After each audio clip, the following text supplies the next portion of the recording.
bus business success is all about a lot of hard work, some luck, and perseverance. Just never let go. That was the voice of John Beck, founder of the Aecon Group, a publicly traded Canadian construction company that through acquisition, organic growth, and geographical expansion took his parents' small precast concrete company and turned it into a global brand with over 12,000 employees. Since John has navigated many ups and downs through construction, I thought I would get his story. I'm Colin Toop, and this is Tools of the Trade.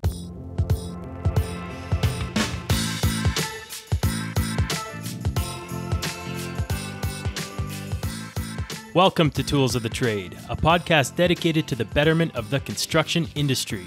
It is our job to build something from nothing, manage risks, navigate contracts, solve problems with creativity, and partake in the thrilling, fast-paced adventure that is turning your clients' visions into reality. I want to help you win by providing you with the tools and stories from construction super performers so that you can take your game to the next level. So if you're ready, let's jump into the episode. You're tuned in to the Tools of the Trade podcast. John, I just want to thank you for having me to your office. It was kind of ironic because on my way here, I live downtown and I had to get onto the Gardiner and I was delayed by Aecon. Aecon traffic to get out to Aecon's office, but it's a pleasure to be here at your Toronto HQ and I want to thank you so much for agreeing to have this conversation with me. It's a pleasure, and I'm sorry we delayed your arrival. It's quite all right. I made it on time. But what I want to do here is we're going to kind of jump all over the place, and it's going to be somewhat chronological. And I just want to get a feel for the type of person you are, and hopefully we can extract some tools that other contractors or aspiring entrepreneurs can use to deploy within their companies. So the first place I wanted to start was where you grew up and what your childhood was like. So I grew up, the first 10 years of my life were in Algiers in North Africa. And then after that, from 10 years old on, I was in Montreal. What was my childhood like? Like any other childhood, it has its ups and its downs. I mean, it was a complicated childhood at the beginning because it was during the war. And so the first 4 years of my life were wartime wars. Right. And I remember going up and down when I was 4 years old into bomb shelters and things like that. I remember my first piece of chocolate, which was thrown at me by the Americans as they liberated Algiers in, I think, late '44. And then after that, I went to school in French, originally. In Montreal? No, in Algiers, okay. Until I was 10. And then in Montreal, when I first arrived there, I was supposed to go to French school, but the French school was on the other side of the city. And my mother took me there the first day we arrived. It was a January snowstorm. I left at 7 in the morning, I think, arrived at 4 in the afternoon. And my mother the next morning walked me across the street to the English school. So that was my first contact with English. So far, so good. It sounds very Canadian. So then English school until university. I went to McGill. Civil engineering, and then joined my parents, who had started a very small precast concrete business. And that's prefac? Originally prefac, yes.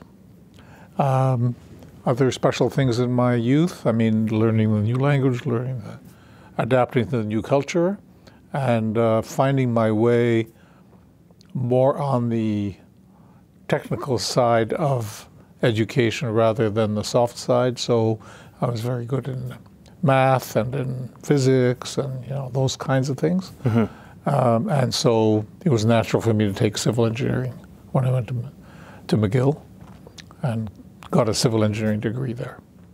And then going back to prefac, how old were you when you started with your parents?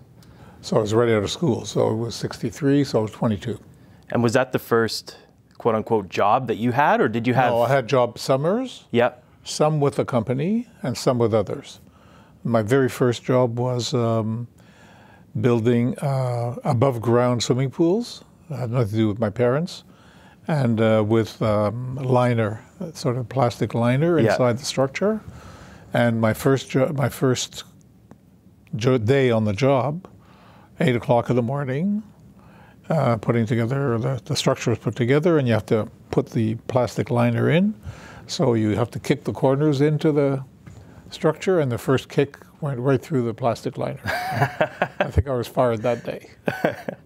And was that your first real taste of construction in any form, or how did you know that you wanted to get into engineering? So it was a natural evolution of me being stronger on the science and mathematics side of things, but maybe subconsciously I was trying to get ready for maybe joining my parents. Okay. Subconsciously. I don't remember my thought process. I do remember thinking about being a lawyer or thinking of being a psychiatrist, but eventually ended up in civil engineering, yeah. And was that influenced at all by your parents? Were they pushing you to get into engineering? No, I don't think there's any pushing at all. I remember just a natural evolution, I would think, yeah. And then when I graduated, I got job offers from 3 or 4 different companies. Caterpillar was one, a paper box company was another, and IBM. I remember getting an offer from IBM, $450 a month. And I went to my father and I said, I have this offer, I'm really interested in it, computers in the future. He said, well, I'll match it and I'd like you to come work with me. So I did that. So initially the company was run by, and Nicole's heard this story before, by my father, mother, and a dog. The dog was called Masha, and I was the 4th member of the team. And everybody had a vote, including the dog. And sometimes it was tied to 2-2, and sometimes not. But the way the dog voted is we asked the question. If the tail went up and down, it was yes. If the tail went like that, it was no. And that was the family dog? The family dog. The family dog. Masha. Just to tell you that, things are not always highly scientific and highly professional, but that doesn't mean they stop you from being successful. Just like the opposite, where you can have highly organized, highly professional organizations that are not successful, right? And I think that's where the skills you talked about, entrepreneurs, that's where the entrepreneurial spirit plays a role. But at the end of the day, business success is all about a lot of hard work, some luck, and perseverance. Just never let go.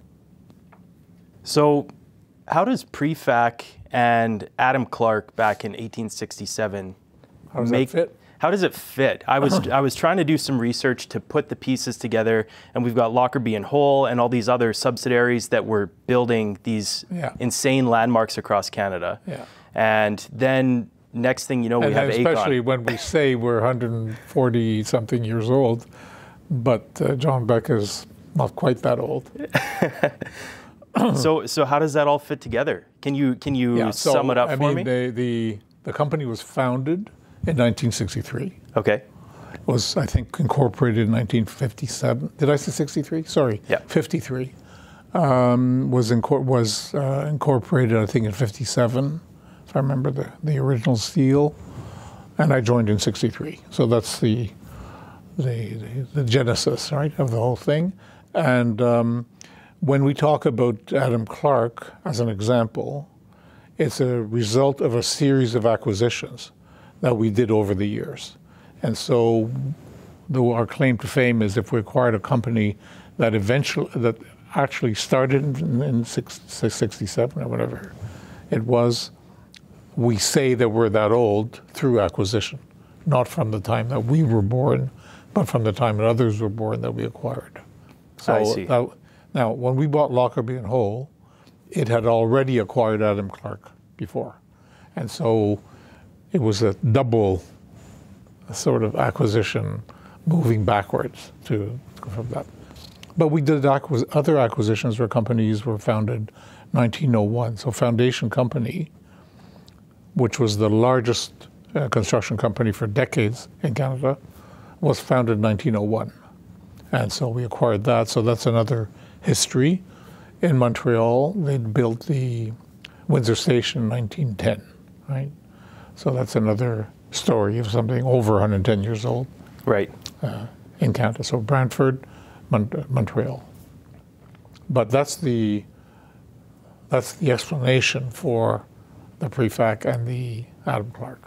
And then it just was multiple acquisitions that led us to where we're sitting today? Yeah, I think if you really analyze the sources of growth of Aecon, it would be one, natural, what I call organic growth, and that comes from natural growth, where you take larger and larger projects and you follow your clients wherever they go. Right.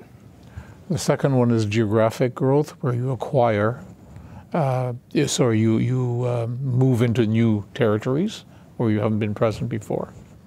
Usually a client takes you there, but you might decide to go there independently of that and just build with some key people from the mothership. But the third one, and the biggest one in terms of growth, is through acquisitions. And today we would not be where we are if we hadn't made significant acquisitions. So how do you do that? When you're a company of a certain size and you acquire, as we did 3 times, companies much bigger than us, you do it with partners.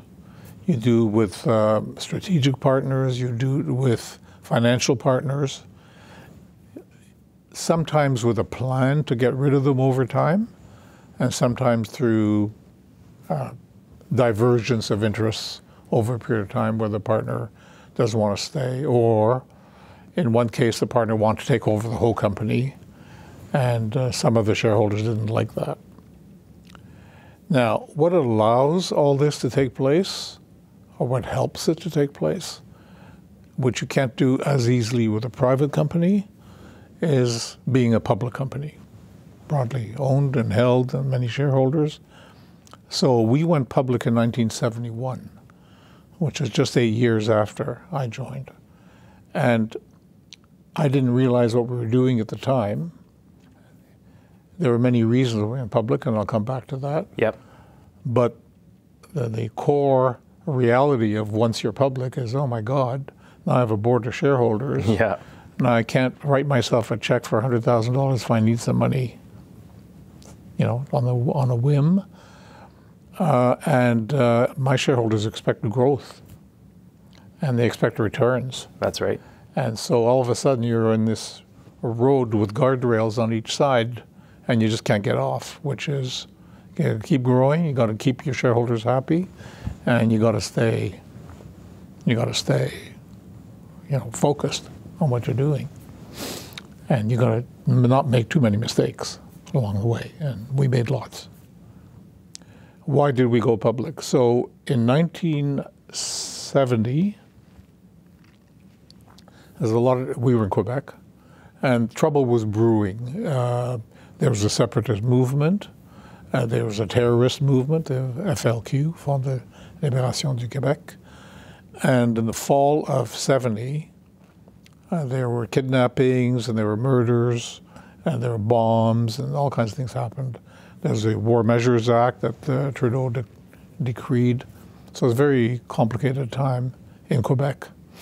And my parents, although I was born in Algiers, my parents come from Hungary, where they'd seen a lot happen. My father in the First World War and my mother and father both in the Second World War. So there was a sensitivity to political stuff going on.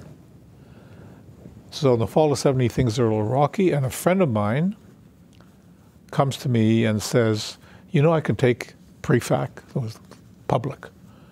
And we'd had a couple of really good years. 67, we did the Expo 67 work, 68, 69. We were involved with the new headquarters of CBC. These are big contracts for us as a small company. You guys did the Biodome, right? In the Biodome was done at Expo 67. We didn't do that. Oh, okay. But we did Garden of Stars. We did the Expo 67 Stadium. Okay. A few things like that. Yeah. So, and this was at very early days in my involvement in the company. But we were growing fast. And he said, I could easily take you public. We could, you could keep 60% of the company. The family could. You could sell 40%. You'd almost have your cake and eat it too, sort of thing. So it was a meeting, my father, my mother, the dog, me. And it took about 30 seconds to say yes. Because of the political issues, right. Let's get some eggs out of the basket, right? And we went public March 16, 1971. I'll never forget the date because it was the birthday of my daughter, and she was 3 years old, right? Special. When we did the deal. So, I should go back to something else. I'm trying to remember what it was. Oh yeah, how did we get our first big contract? And this was the entrepreneur in me starting to show very early. So it must have been 65, 66, before Expo 67. There was a very large project called St. Vincent de Paul Penitentiary. It was a new big jail. And everything was what we did then, precast concrete. But everything was heavier than we could lift in the plant, bigger than we could ever transport, and the contract was bigger than we could afford. But I figured that maybe there was a way we could still do it. And so the way we did it was we competed against there was one other guy who could do all this, who'd obviously created the whole opportunity. But the contractor who was going to put the whole thing together and this other guy didn't like each other, my competitor. And I got to be very friendly with the guy. And so after the bids were in, he said, okay, well, I got this price from the other guy. I'd like it if you could do it for the same price. So that's a deal, I said. Then I went to see the competitor and I said, I've got the contract, not you. I can rent your plant and I can use some of your people and you get something as opposed to nothing. And he actually agreed. Wow. So that was oh my God, it was a bit of a risk, but it worked. And it's been like that all the way through, calculated risks, right? Right. So public in 1971, and then the Olympics came along in Montreal, so that was a bonanza. And so we did very well.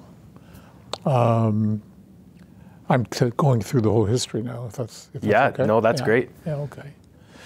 And things went really well after we went public until 1976. And in 1976, on November 15th of 76, there was a vote in Quebec, and that vote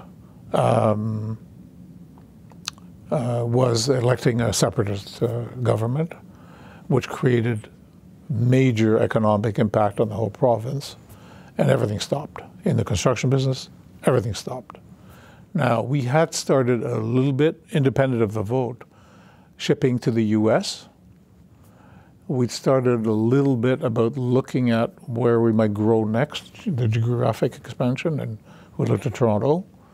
We actually made an offer to someone who accepted somebody else's offer, not ours, but we became friends.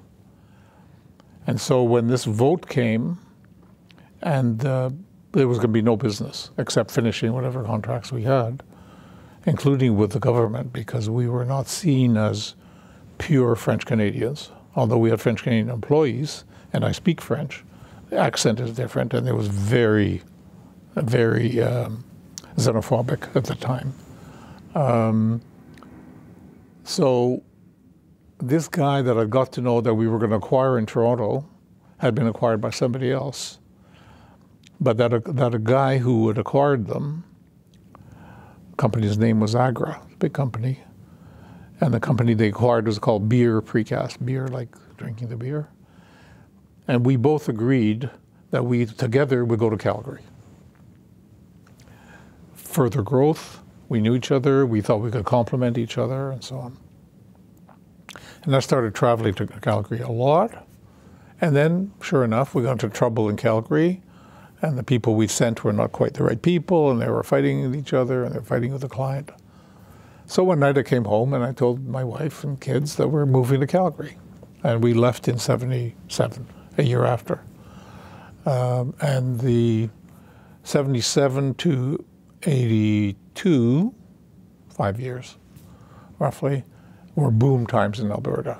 And so we did extremely well there. That's right, yeah. And so I'm not sure about the stock price, but I imagine it would have gone up after we'd gone public, and then down when the election and Quebec came, and then started to grow again when Alberta did well. What does it feel like when a stock is fluctuating and you are the head of the company? What kind of stress does that put on somebody? it puts the stress on the shareholders. Sure. I mean, of course, I'm a shareholder too, but you put your head down, you just keep moving. I mean, that's all you can do. And why is the stock price going down? Because there are more sellers and buyers. And why is the stock going up? More buyers and sellers. Lots of reasons. But yeah, not making money is a good reason for stock price to go down. And that happened to us, 76, 77, 78, till things really got better through Alberta. And then in 83, there was a national energy program and the oil price dropped. And the same thing happened in Calgary. We had huge backlog. And within 1 week, every contract we had was canceled. Everyone. The phone was ringing only to cancel contracts. And then the phone stopped ringing. Wow. So here I was with this operation that still had momentum to finish things off. Quebec was continuing because I'd left it, but it was still running. My parents were still there. And I'd go back there every 2-3 weeks for two reasons. The first one was I was still running the company, and so I had good people there, so it was okay. But the second one was you couldn't get a decent espresso in Calgary. So the only place was Montreal. Is there a place in Montreal that you go for espresso? Is there a go-to? It used to, but it doesn't exist anymore. No. Yeah, it's called the Coffee Mill. Yeah. And that was the early 80s. But I also started to think about, okay, what do we do next? We're not going back to Montreal because at that time it was still limited growth. Montreal's done better, obviously, in the last few years, but for a long time it didn't do well. Nothing in Alberta. Alberta, we were able to find a competitor that we've been competing with and sell to him. So that was taken care of. And then Montreal was continuing. So it came to Toronto. Nothing. We knew nobody, knew nothing, zero. And my first job was to go to a post office and open a post office box for the address, right? And rented a little office somewhere. And then, so that was 83. So, is that right? Yeah. So from 77 to 83 in Calgary, and then 83 in Toronto.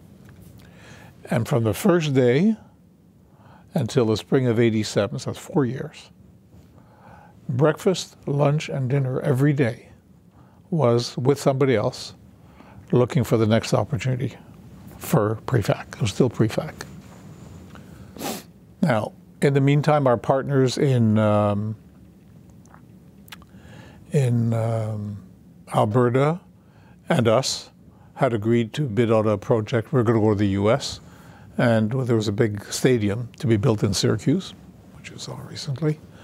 And so we agreed to do that together, which meant buying a precast plant in Syracuse, building this big stadium. And then around 83, at the time that I moved back to Toronto, my partner, the guy who had bought beer, his name was Agra, got into big trouble.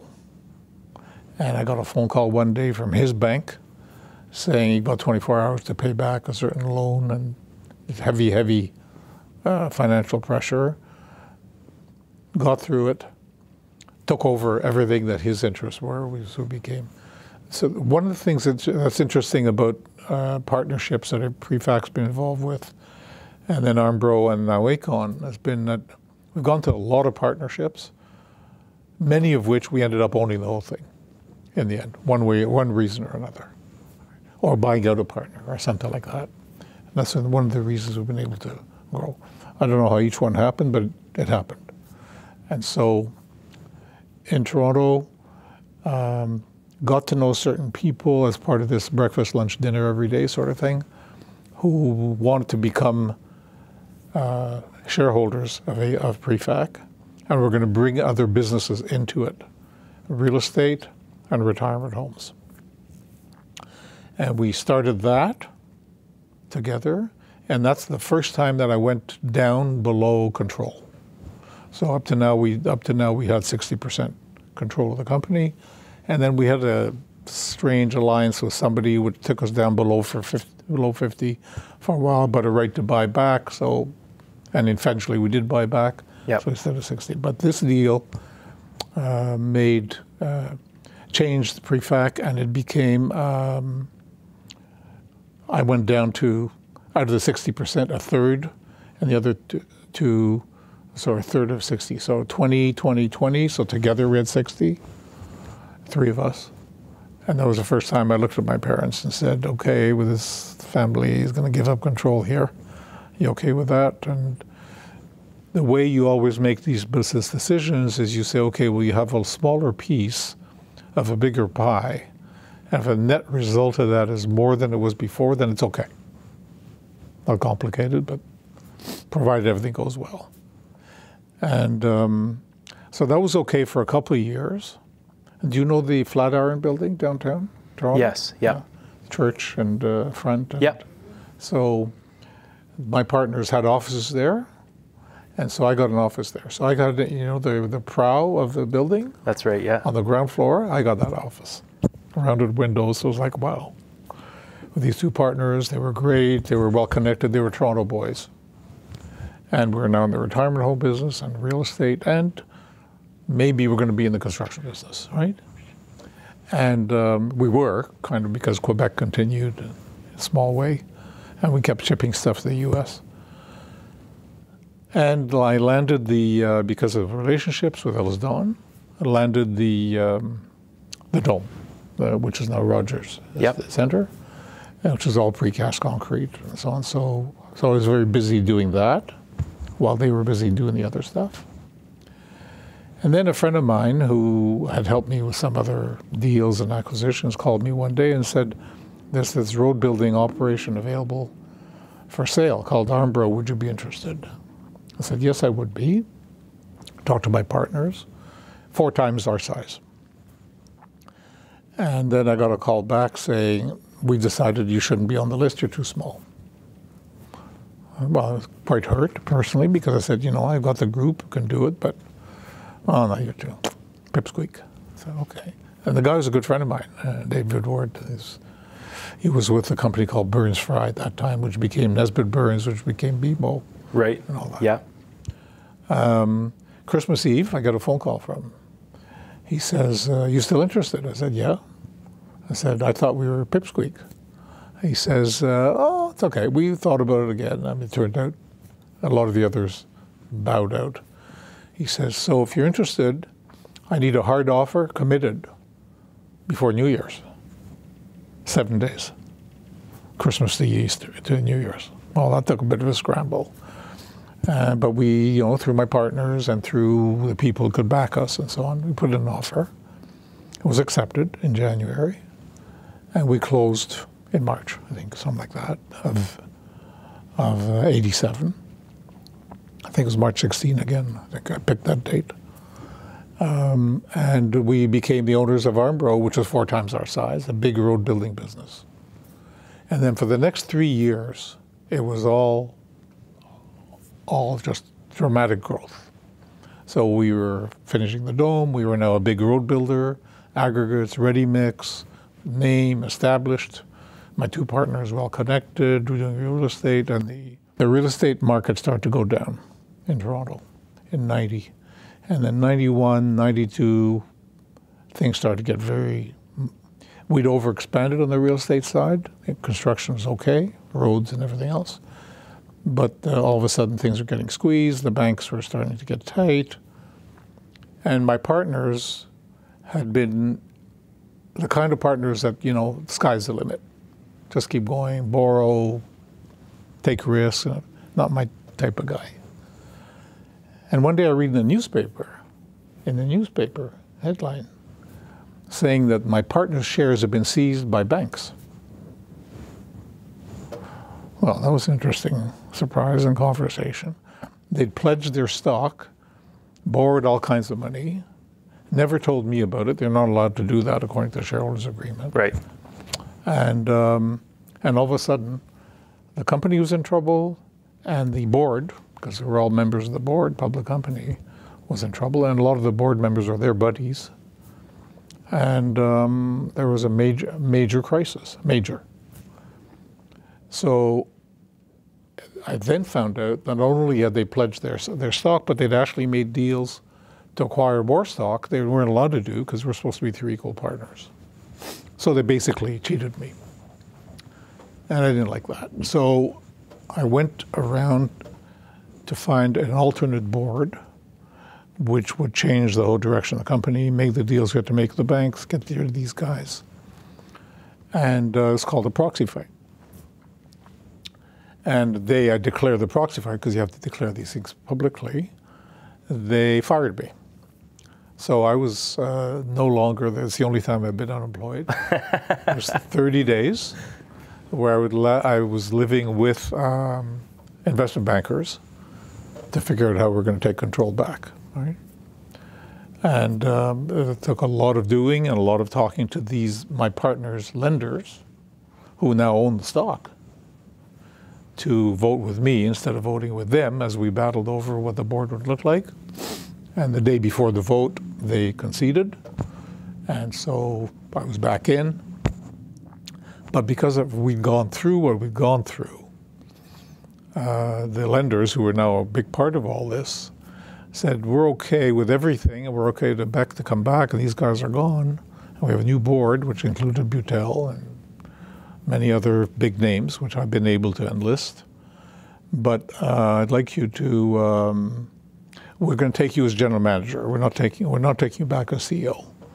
And you're going to have a new CEO. And the new CEO is a financial guy. You don't know the name, Paul Sadowski. And he's kind of representing the lenders.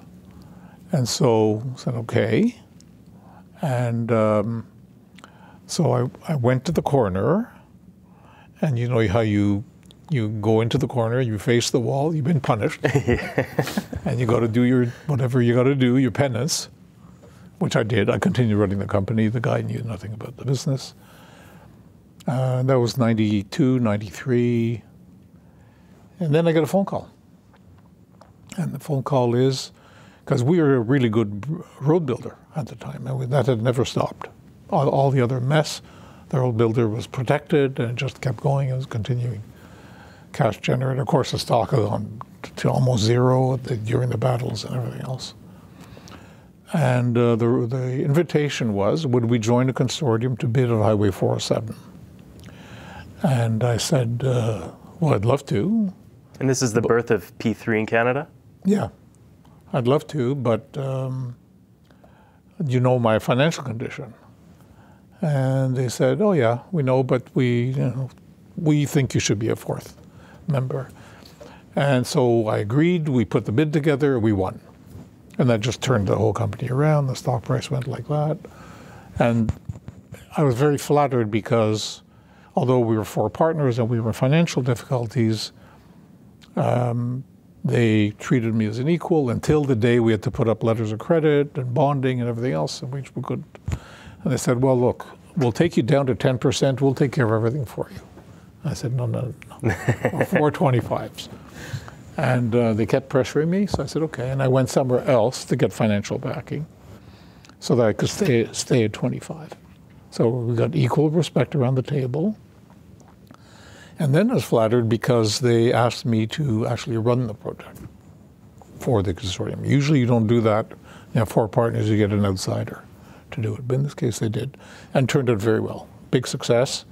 And it was very good for the company as well. Those are the pictures of the road the day before it was opened. So I consider that one the big success because it was a turnaround. We made money. We're now highly credible. We're in P3, and that led to other P3 opportunities, first in Canada, then overseas. Cross Israel Highway was the big next one, and many since. So that was 93, 94, completely restructured. And then 99, I get a phone call one day.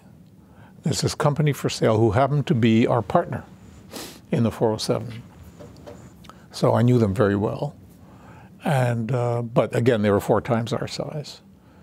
But the guy says to me, and I know that this company, big German company called Hochtief, is really interested in buying this company in Canada, but They don't want to be seen as a foreigner, a German foreigner coming in to buy. So they'd like to do a deal with you. So you be the front, you be the Canadian company, and they'll finance you doing that, and they'll take half or something like that, 48%. So you're still Canadian controlled. And we did that. And again, that catapulted us into much more than roads. Now it was nuclear, and it was buildings, and it was industrial, and it was a whole bunch of other things that we weren't before. So really broadly in the construction industry. And that was 99. We made the deal. 6 years later, and it was excellent for a long, long time, and things were going well. And 6 years later, they said, we own 48% of the company. We want the other 52%. We want to own 100% now.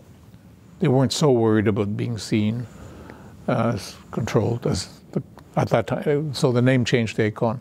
The name changed from Prefect to Armbro when we bought Armbro in '87, and changed again when we bought the BFC, was the name of the company, to Aecon, because there was so many different names of different things we were doing. And when they said they want to buy the other 52%, we went to the shareholders. They said no. So the Germans are very insulted. They insisted on another process, which is very public this time. They offered $6. The shareholders wanted $8, and they were turned down publicly. So then board meeting after that, they're looking at the Canadian members of the board. They say, well, what do we do now? And one of my board members was particularly direct and said, why don't you just expletive off? And the Germans were really, really upset with that. No kidding. Turned bright red, walked out, and then found somebody who sold their shares to the broad public. So we were widely held again, and the stock price shot up because of that. There was no more overhang from the big shareholder and so on. So that was 2006-07. And then we did a bunch of different acquisitions, which led us to where we are today.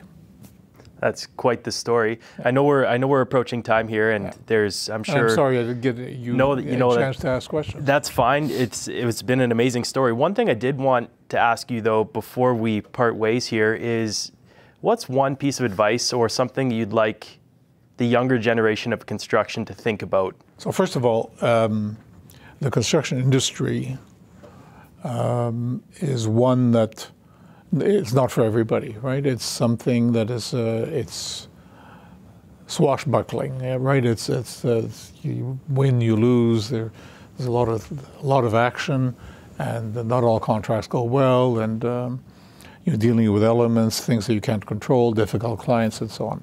So it's not for the faint of heart. Having said that, it's extremely exciting. It's very interesting. And if you're talking about the young people of today, and we've talked about this recently with Nicole, it's the use of technology, the idea that you can be part of the solutions that we're worried about, sort of solutions to problems we're worried about today, like climate change. It's about doing better for mankind moving forward.